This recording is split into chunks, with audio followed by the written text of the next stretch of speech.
શહેરમાં સ્થાનિક સ્વરાજ્યની ચૂંટણીને લઈને રાજકીય ગરમાવો વધ્યો છે। આ વચ્ચે ગુજરાત ભાજપ પ્રદેશ અધ્યક્ષ જગદીશ વિશ્વકર્મા સુરતની મુલાકાતે આવ્યા હતા।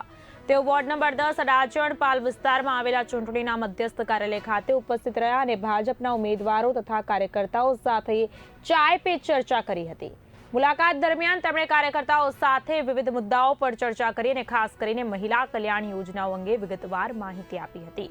તેમણે કોંગ્રેસ પર નિશાન સાધતા જણાવ્યું કે મહિલા બિલ પાસ ન કરીને કોંગ્રેસે દેશની મહિલાઓનું અહિત કર્યું છે।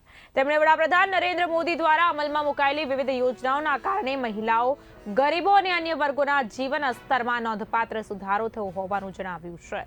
સાથે જ દરેક મહિલાને પોતાના વોર્ડમાં વધુમાં વધુ મતદાન થાય તે માટે મતદારોને પ્રેરિત કરવાની અપીલ કરી હતી। જગદીશ વિશ્વકર્માએ કાર્યકર્તાઓને વધુ સક્રિય બની ચૂંટણીમાં જીત સુનિશ્ચિત કરવા પ્રોત્સાહિત કર્યા અને સુરતના વિવિધ વિસ્તારોમાં પણ કાર્યકર્તાઓ સાથે મુલાકાત કરવાનો કાર્યક્રમ રાખ્યો છે।